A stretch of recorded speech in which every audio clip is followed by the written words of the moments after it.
You ever wake up and have one of those days where you're just like, Justin, show me something good today. I want to see something new and exciting on your YouTube channel. I'm tired of the same old, same old, same old. Well, me too. And you know what? Today is one of those days that we're going to change that, starting right now.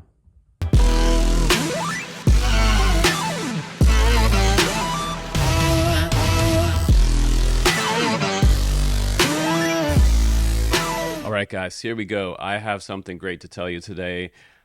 I've been waiting on a decent release that would come out that would excite me for the past, I don't know, 6 months, the entire year of 2022. I mean, there has been some cool ones. We have the iFlight Chimera 7 Pro. That was cool, but it got a little less flight time than the original Chimera. I don't know why. They decided to upgrade the motors a little bit, maybe make it a little more freestyle friendly, but that's not what that rig is all about. It's a long range quad. So today we have the R25 that came out. And this is a little tiny 2.5 inch Cinewhoop that can run 4S on this baby. And let me tell you guys, this is one of the ones that has me the most excited since the early days of the Gep RC Tiny Go 4K that came out. I was super excited about that one. I loved it. I don't know how many units we sold of that particular quad, but a ton. So I feel like this one is very similar but in a bigger format. So and why I'm so excited about this one is that the fact that on my first flight when it took off, it was so precise going around the backyard with a low camera angle on here that I was able to go places that I wasn't able to go with pretty much all of the other quads that I've flown recently. There's just too much drift, there's too much power to weight ratio, but they have this one smoothed out to be a super stable flyer if you want to fly cinema. Now fast forward to the next part of the review, I strapped up another 4S battery, a little bit lighter this time than the other one for cinema or slow flying. I wanted to freestyle and see if this quad would freestyle. Well, guess what? It freestyles as well. It will go over trees, split S. It'll do power loops. You could probably even Matty flip this little guy. It is super lightweight. It's under 250 grams, and it will freestyle and it will cinema. So I think and aside from that, the best thing about this quad is that I have a super good tune on here.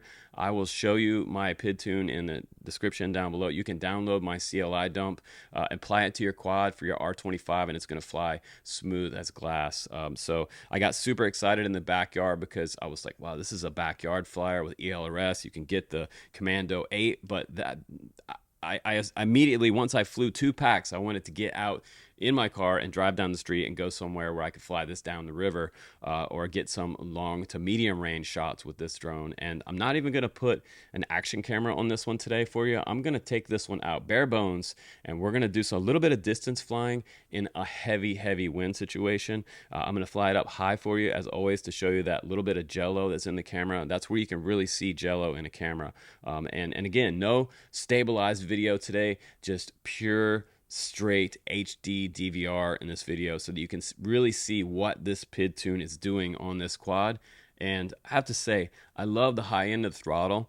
I think that for freestyle, it has a great power to weight ratio without having an extra camera on here. Now you could run something as large as something like the Runcam 5 on here if you wanted to, or a decased GoPro. I probably wouldn't strap up a full-size GoPro Hero 10 to this, but for any of your smaller action cameras, the Runcam Thumb or anything like that, this is a total blast to fly, and probably one of my most happy releases that I've seen come out this year. I'm most excited about this one, and if you don't buy this one, I don't care if you buy it or not, but I'm just telling you that it's a good one. So without further ado, always, guys, the proof is in the video. Let's just go out and fly this one now. My trusty R25. Here we go.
All right, guys, welcome from that super fun flight test. This was probably one of the most versatile quads that I've had in a long time.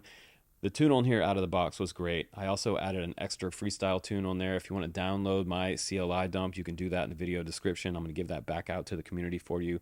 But this quad, as it sits, you can get the HD version with ELRS on board, and you can also get the analog version. The analog version is about $160 to $170 for the Bind and Fly analog version. If you want to get the CADX Vista HD DJI version, you can get that one as well in the description. $319.99 for that version with a Polar Nano on board. So this also has an F4 flight controller. It has 20 amp ESCs, 1404 series motors, around 4800 kV, and it's upward facing prop motor system on this one versus the original one had downward facing props. And it does have a little more efficient flight for Cine style video. If you want a freestyle, the upward facing propellers I find freestyle just a little bit better. It's a more traditional setup, but you do get some of that prop wash through the frame with this style setup. So I felt like the Cine the style was fine. I was able to navigate through trees in the backyard, places that I've never been able to go with other quads because they had too much movement, stick movement, or the tune was just a little off, or it was just a little bit too fast. But if you downward angle this camera, I mean, you could do home inspections with this quad. I swear to God, you could get up there and inspect the rafters with this quad or a bridge. It's really nice camera on here. It did well in the low light under and through the trees. I was able to go tree exploring as well, get in there and explore the canopy and go places in the backyard that, again, like no other quad I've had recently could do. So I had a lot of fun with the almost level, like say 5 to 10% camera angle tilt. That is a ton of fun. If you look under here, you can see this is a Polar Nano camera, and it has two M2 bolts on the side of it, plenty of protection up front, two bumpers, but the camera, it sticks out a tiny bit in the front. You also have a TPU mount here for action cameras, and I wouldn't say you put a full-size GoPro on this, but maybe a smaller camera like the Runcam Thumb would be great on here. And we have 2.5-inch props. These are the Nazgul Cine props. They also make a larger series Cine prop for the Protek 3.5-inch props, but this one also has 3K carbon fiber unibody on the bottom, and we have a single plate on top. We have TPU side skirts, and once you pull these bolts off and the bottom bolts off, you can access your flight controller. And again, that's the AIO Whoop from iFlight, which is 20 amp ESCs on here running 4S. I would like to see that they had maybe a little bit better flight controller on here. Something like an F7 would have been amazing, but it still flies pretty decent. Now, one thing I thought they made a mistake on, and iFlight will probably correct this somehow, is they didn't give you any type of 3M rubber bottom plate mount here to protect the USB port down here. So fortunately for me, they gave me an extra one for the battery mount in the box. So what I did was I took it and I trimmed it, and you guys should do the same thing. If you buy this quad and you're watching this review after you bought it, go ahead and take a pair of snips, trim it off so that you can get your micro USB cable in there, but this will protect it because this actually does stick out about 1 millimeter from the bottom plate. So that's a problem, and if that breaks off, you have no more access to your flight controller. So make sure you do that if you get this one. And if you look on the bottom, I'm running TBS Crossfire. I decided to take it apart and to see what was inside, and I also decided to add TBS Crossfire on there quite easily because I have my Chimera sitting over there on the left, and I just unplugged my TBS Nano. It has a little harness that comes along with the Chimera 7, and I just plugged in my TBS Nano there, and I was off and running. And what you have to know about this quad is it only has 2 ports on the flight controller, so you can't add a whole bunch of options on this quad. It's pretty much bare bones flight controller. So if you want more ports, you might have to upgrade to a better flight controller.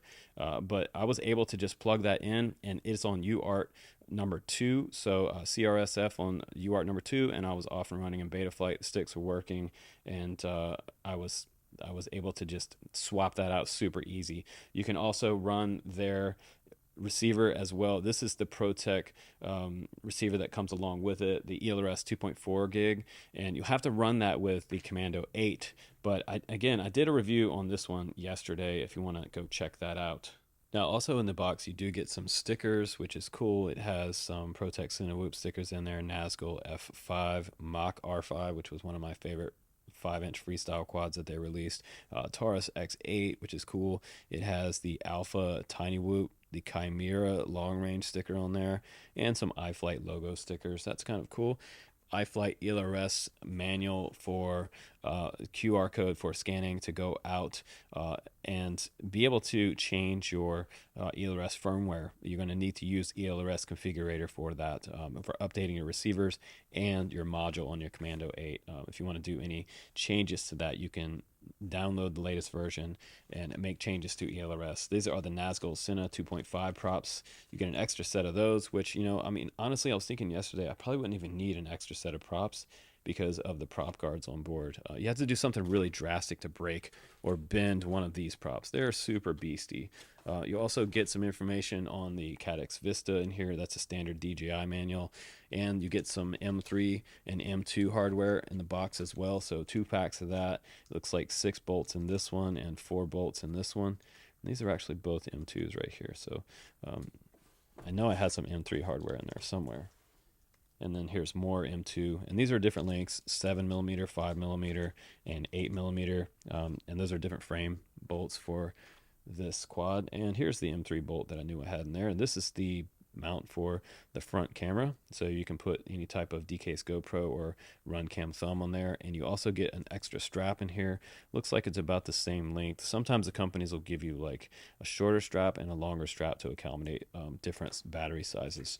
You also get some information, flight safety information, avoid flying near public or crowded places, obviously. And I gotta comment on that. This quad is actually pretty quiet, so I feel like the Karens are going to stay at bay. They're going to stay in their minivans and not going to hop out and harass you. It is very quiet. You also get some antenna posts too if you're running something like FR Sky receivers or the RXSR receivers. You get a prop direction, a little schematic, which is cool. So it is props out and reversed in Betaflight. So your right rear typically is right turn rear, but this is left turn here. So this is a props out configuration. It's kind of nice that they give you that with the quad in the box. And so that's what comes in the box, guys. Let's go ahead and check out the quad on the scale, because I want to show you this quad is well under 250 grams. And with the camera, an action camera, you could still probably squeak it under 250 grams if you use something like a 4S 550. But since I have no action cam on mine's weighing in at 155 grams. And with a 4S 900 milliamp battery, I'm still under 250 grams. That's awesome. 246, 245 grams total takeoff weight right there. So if you're going to go up to highest, heaviest battery I would use on here, I mean, even fly a 4S 1500, it's awesome. We're looking at over 250 grams at 301 right there. So this quad would still fly with an action camera on the front, even with a 1500 milliamp battery, and that's going to get you up to the 8 to 10 minute flight time on that. So I'll try to find some 4S 1500s for you and put it in the video description. 155 grams, great power system on here. It flies amazing, and I just think the price is right now. Everyone's looking for a bind and fly that's not like over $200 because a lot of quads out there are in the $300 range right now with the pandemic, the recession, the economy. Everything is kind of down in manufacturing, so I'm happy that this one's available and it's decent. It's not just decent, it's amazing. So yeah, let's go ahead and give some final thoughts about the R25 and what I think about it. Let's do it. All right, guys, let's just go ahead and hop into the recap now. And I gotta just rewind this because over a year ago now, almost 2 years ago now, GepRC came out with that TinyGo 4K, and that was one of the best beginner quads. It outsold pretty much any other quad in the past 2 years on my channel, with the exception of the Emax Tiny Hawk series. The Emax Tiny Hawk series for beginners is like one of the holy, it's one of the home runs of the whole industry for getting new people into the FPV hobby. Now, fast forward to June 2022, iFlight releases the R25, and I think that this one is probably the perfect size quad for you to move up to if you are starting out with something like a Whoop, say Betaflight, a Beta FPV quad, and you're starting out with a Tiny Hawk or even a Tiny Go from Gep RC. If you're moving up from that, this is the next best step between Tiny Whoop, R25, and a 5-inch race quad. So that's the perfect progression for you if you're a beginner. Now, let's talk about the diversity of this quad. I always call it duality. We have duality with this quad with the freestyle capability, the 4S series battery on here. I had a 4S 900 milliamp battery, and that's perfect for freestyle. That's what I recommend for freestyle. For the long-range flights, you want to get an 8 to 10-minute flight, the 1500 series battery is rad. So that will get you a nice stable level flight, and it can carry a 1500, which is kind of crazy. It's going to get you over 250 grams, but if you want to keep it under 250, take the action camera off, fly the 4S 900 milliamp, still going to get like a 6-minute flight time out of this quad doing some pretty, mild to aggressive freestyle. One thing that I feel like iFlight should have got was the bottom plate for the rubber bumper. That was kind of a bummer that they didn't put that on there, or they didn't recess that USB port, but that's the only problem that I have with this quad. I also like that it has replaceable prop guards on here. They're singular replaceable prop guards, so those are going to be on Banggood's website, I'm sure, for purchase soon. And thank God that they gave us an extra 3M battery mount sticky tack piece of rubber thingy in the box, because otherwise I would have been super careful landing and taking off only on my landing pad, my launch pad. So, yeah, try to keep this one out of the grass because it will become a lawnmower. Yesterday, they cut the grass, and I crashed in the grass, and there was just grass bits all over this thing up inside it. But wipe it off with a paper towel, and you're good to go. You can check out my CLI dump again in the video description. If you want to have a nice freestyle tune on here, please do use mine, and make sure that you use the F4 Pro target on there if you're going to reflash the firmware on here. Don't use the other one. I believe there's another one. Hide from that one and use the Pro version for the target firmware update on here. So inside Betaflight, and be careful with 4.3 again. The new Betaflight seems to be not working so great for some people. So yeah. That's what I've got for you today, guys, and hopefully you enjoyed this episode.